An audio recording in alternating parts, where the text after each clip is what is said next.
मोठे प्रोजेक्ट्स आपण म्हणतो, विशाल प्रोजेक्ट, विशेष प्रोजेक्ट्स, अशा प्रोजेक्टचं काही कुठे उद्घाटन नसतं, कुठे रस्त्यांचं आहे, कुठे टनेल्स वगैरे केलेले आहेत, अशा काही चांगल्या कामांच्या याच्यासाठी पंतप्रधान येतात म्हणजे आपणच त्यांना बोलवतो की बाबा या आणि तुमच्या हस्ते उद्घाटन. प्रत्येकाला वाटतं की राज्याचे मंत्री, मुख्यमंत्री, प्रधानमंत्री यावेत आणि आमच्या ह्या चांगल्या प्रोजेक्टचं उद्घाटन करावं, म्हणजे प्रत्येकजण वाटतं आणि मग ते वेळ काढून ते येतात. आपल्या मतदारसंघामध्ये शिवसृष्टीचं उद्घाटन होणार आहे, नाशिकमध्ये ज्योतिबा फुलेंचे पुतळे येणार आहेत, तसं कसं नियोजन असणार आहे, कोण बघा आता शिवसृष्टीचं जे आहे ते काम बरंचसं जे आटोक्यात आलेलं आहे आणि महाराजांचा पुतळा वगैरे जे आहेत परवाच्या दिवशी तो नाशिकमधून रवाना होईल तिकडे आणि मग 2-3 दिवसामध्ये तो साधारणपणे 26 तारखेला त्याचं प्रतिष्ठापना करण्याचा विचार आहे. त्याच्यानंतरही ते काम चालू राहील कारण तो पुतळा नेण्याचा बसवताना 4 एकरमध्ये आहे, तिकडे सगळीकडे खाली फाउंटन्स तयार करायचे आहेत.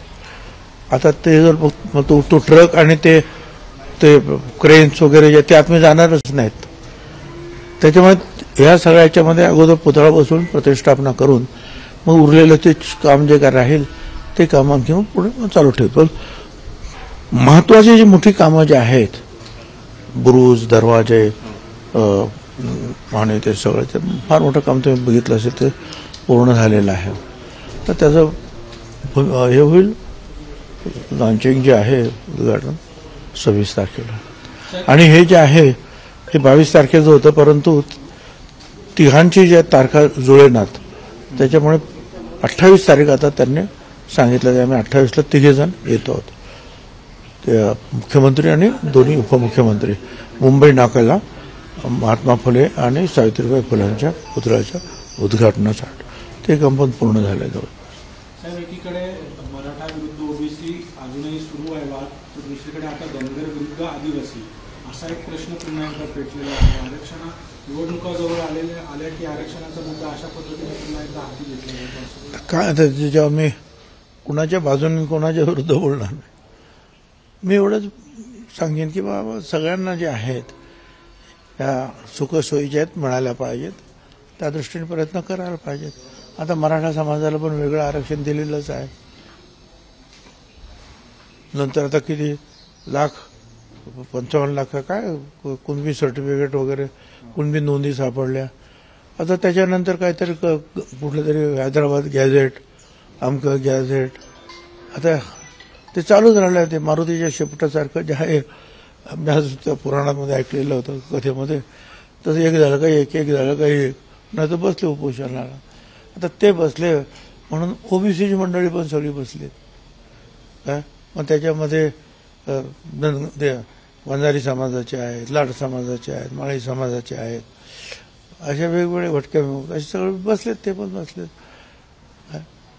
कारण ते म्हणतात आम्ही सगळे एकत्र आहोत आणि आमची लोकसंख्या 52-54% आहे आणि आम्हाला एवढं आरक्षण आहे. ते आरक्षण आमचं त्याच्यावर त्याला धक्का लागता कामा नये आणि तो वेगवेगळ्या काहीतरी मागण्या जर करत राहील त्यांना वेगळं आरक्षण दिल्यानंतर तर ते काही योग्य नाही. आता हे चाललेलं आहे, काय करणार, त्याला लोकशाही आहे, कुणाला थांबवू शकत नाही. पण चर्चेनं जे आहे ते प्रश्न काय असेल बघू. 2 दिवसापूर्वी बच्चू कडू असं म्हणाले की आरक्षणाचा मुद्दा जर सोडवायचा असेल तर ओबीसीमध्ये 10% आरक्षण केंद्राकडून वाढवून घ्यावं, त्यासाठी छगन भुजबळांनी देखील प्रयत्न करावेत जेणेकरून हा प्रश्न मार्गी लागेल. माझं सुद्धा म्हणणं तेच आहे, वाढवा. किंबहुना माझं असं म्हणणं आहे की त्यांनी ते वाढवलेलं आहे.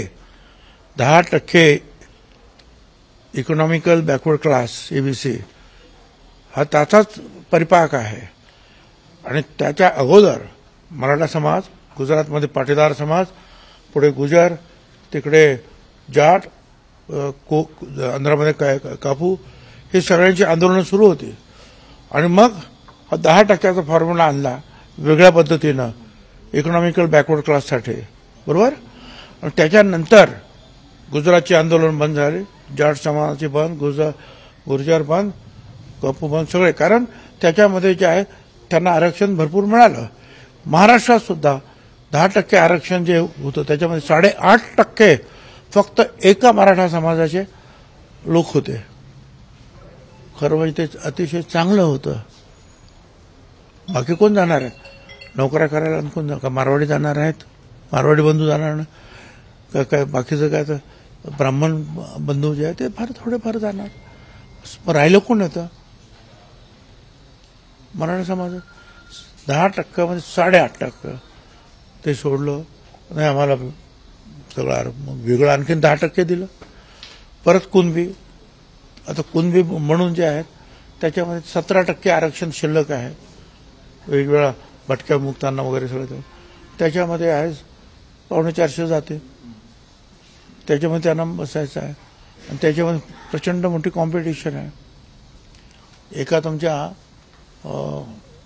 ते काय म्हणतात वृत्तवाहिनीने जे आहे तुमच्यापैकी त्या दिवशी चांगलं सांगितलं होतं. हे जे कट ऑफ पॉईंट्स वेगळ्या परीक्षेचे सांगितले होते त्याच्यामध्ये ओबीसीचा कट ऑफ पॉईंट काय तो वरती होता, त्या मनाने ईबीसीचा खालती होता. आणि असे सगळे ते कट ऑफ पॉईंट होते थोडे थोडे थोडे. आता ईबीसी तुम्ही सोडूनच दिलं कारण तुम्ही मराठा आरक्षण स्वतंत्र घेतलं काय. आता आणि परत तुम्ही तेही सोडून तुम्हाला ओबीसी मध्ये यायचं आहे आणि ओबीसी मध्ये ही कॉम्पिटिशन आहे.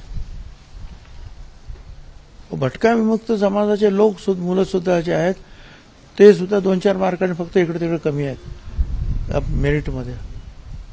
म्हणजे स्वतंत्र एक होतं त्यांच्यासाठी कॉलम. ठीक आहे, आता त्याच्या मी जास्त काय बोलणार कारण ते उपोषण करते आमच्यापेक्षा जास्त जाणतात, हुशार आहेत.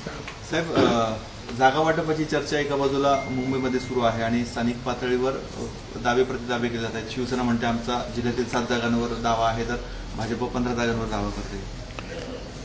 जोपर्यंत जाहीर होत नाही तोपर्यंत प्रत्येक जण मागणी करणार. ज्यादा सीट्स पाहिजे म्हणून मागणी करणार. एका पक्षाला ती सीट दिल्यानंतर त्या पक्षातील अनेक कार्यकर्ते त्या सीटसाठी मागणी करणार. तर हे चालू राहणार आहे जोपर्यंत फॉर्म भरण्याचा दिवस शेवटचा येत नाही तोपर्यंत तुम्हाला भरपूर काम मिळणार आहे. राष्ट्रवादीची काय भूमिका आहे नाशिकमध्ये? कारण अनेक ठिकाणी आमची काय भूमिका आहे? आमची भूमिका घरी बसण्याची नाही आहे एवढं तर नक्कीच आहे ना. कुठलाच पक्ष राजकीय पक्ष जो निर्माण होतो हा निवडणूक लढवण्यासाठीच निर्माण होतो, पण त्याला पुढे जायचं नाही तर मग तो सामाजिक संघटना झाली ती, बरोबर की नाही. तर आम्ही सुद्धा लढणार. आता एवढंच आहे. आता इथे जागा त्यांच्या सगळ्या बीजेपीच्या आहेत काय, पण बाहेर जे आहेत तालुक्यामध्ये एकूण 15 सीट्स आहेत त्याच्यामध्ये 6 सीट्सवर जे आहेत राष्ट्रवादीचे आमचे लोक आहेत, बरोबर काय. आणि एक इगतपुरीचा सुद्धा उमेदवार हा आम्ही त्यांना दिला निवडून आणलेला आहे. 6 ते 7 ठिकाणी जे आहे निश्चितपणे आहे काय. परत आणखीन मालेगावची एक नवीन सीट जी आहे ती घेण्याचा आम्ही प्रयत्न करू. ठीक आहे, शहरामध्ये आम्हाला नाही मिळालं तर आम्हाला तिकडे मिळणार आहे. म्हणजे आमच्यावर काय अन्याय काय होणारच नाहीये. नांदगावमध्ये समीर भुजबळ इच्छुक आहेत. सुहास खांदे विरोधात समीर भुजबळ याची देखील लढत होऊ शकते. आपा या सगळ्या तुमच्या सगळ्या बातम्या आहेत, बरोबर आहे. मला सांगा, आम्ही 10 वर्ष तिकडे काम केलं. पंकज भुजबळ, समीर भुजबळ, तुम्ही पाहिलं असेल ते प्रचंड मोठं प्रशासकीय संकुल जे बांधलेलं आहे वरती आणि वेगवेगळ्या त्या इमारती आहेत, ब्रिजेस बांधलेले आहेत. नस्तनपूरचं प्रचंड मोठं मंदिर निर्माण झालेलं आहे. रस्ते केले, बंधारे, लोकांबरोबर संपर्क आहेत, बरोबर आहे. 10-12 हजार मताने त्यावेळेला पंकज पडले. पण गणपतीला लोक बोलवणारच ना हो आमचे कार्यकर्ते. किंवा मुस्लिम समाजाचे काही कार्यक्रम असेल तर आमचे ते संबंध तर तुटले नाहीत ना. मग आम्ही जायचं की नाही ह्या कार्यक्रमाला. मग ते गणपती असेल, गणेश विसर्जन असेल, काय मुस्लिम समाजाचा ईदचा जुलूस असेल, त्यांनी बोलवलं तर जाणार. मग त्यातून काही तुम्ही असा इन्फ्लुएन्स काढण्याची आवश्यकता नाही. सर, ईश्वर बाळगुदे ते कधी आपल्या जवळचे होते, त्यांनी आता शरद पवार हा ते गेले, ते आमच्यावर आले होते पण त्यानंतर गेले तिकडे. काल मुंबईमध्ये सुद्धा राष्ट्रवादीची एक बैठक झाली. त्या बैठकीत 70-80च्या वरती जागा महायुतीमध्ये. काल मुंबईमध्ये राष्ट्रवादीची एक बैठक झाली काल परवा दिवशी. त्याही बैठकीमध्ये 70-80 जागा राज्यामध्ये आम्हाला मिळायला पाहिजे अशा पद्धतीची मागणी होती आणि अशा बातम्या पण आहेत. काय तर मागणी तर आहेच ना. आता असं आहे की आता अजितदादांनी काय सांगितलं की जो 60 आमदार तर आता आमच्या बरोबर आहेत. एक तर आम्ही ते निवडले तिथे निवडले गेलेले आहेत किंवा दुसऱ्या पक्षाच्या आमच्यामध्ये आलेले आहेत, ते आमच्याबरोबर राहणार आहे. आता जे 60 आमच्या जर रिटेन करायचे असतील तर स्वाभाविक 10-20 जास्त आम्हाला घ्यावे लागतील. त्यातला 1-2 दुर्दैवाने इकडे तिकडे जातील, 1-2 नवीन निवडून येतील. त्यामुळे आमचा जो 80चा आम्ही जो म्हटलं किंवा 80पर्यंत तरी जागा मिळाल्या पाहिजे तसा आमचा आग्रह आहे. दुसरं काय. सर, गेल्या काही दिवसामध्ये ज्या राजकीय घडामोडी घडल्या त्याच्यावर आता नाटक येत आहे. म्हणजे मला काही बोलायचं आहे असं मुख्यमंत्र्यांच्या राजकीय प्रवासावर नाटक येत आहे. विरोधकांकडून 50 खोके एकदम ओके असं दुसरं नाटक रंगमंचावर आणलं जाणार. ठीक आहे ना. आता जोपर्यंत निवडणुकीचे निकाल लागत नाही तोपर्यंत अनेक नाटकं आपल्याला पाहायला मिळतील. साहेब, नितेश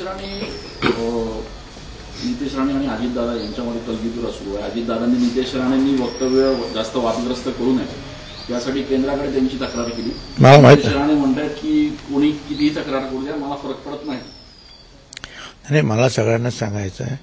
तक्रार बिक्रार केली की मला माहिती नाही, पण मला एवढंच सांगायचं सगळ्यांनाच, महाराष्ट्रातल्या सगळ्या महायुतीच्या कार्यकर्त्यांना, नेत्यांना, की आपल्या महायुतीची मतं वाढली पाहिजेत यासाठी बोलूया आपण. आणि महायुतीची मतं जर वाढत आली नाही तर निदान आपल्या बोलण्याने कुठेतरी आपल्या मतावर परिणाम होऊ नये याची सगळ्यांनी काळजी घ्यावी. शेवटी सगळ्यांना महायुती परत राज्यावर आली पाहिजे अशी सगळ्यांचीच इच्छा आहे.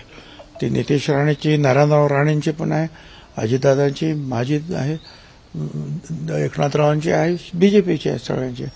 त्यामुळे आपण बोलताना विचार करून बोललं पाहिजे की काही ठिकाणी एखाद्या ठिकाणी असेल काय किंवा एका समाज पक्षाबरोबर असेल त्या आमदाराबरोबर, पण अनेक आमदार जे आहेत त्यांना वेगवेगळ्या समाजाचे लोक मतदान करत असतात कारण ते काम करतात त्याच्यामध्ये.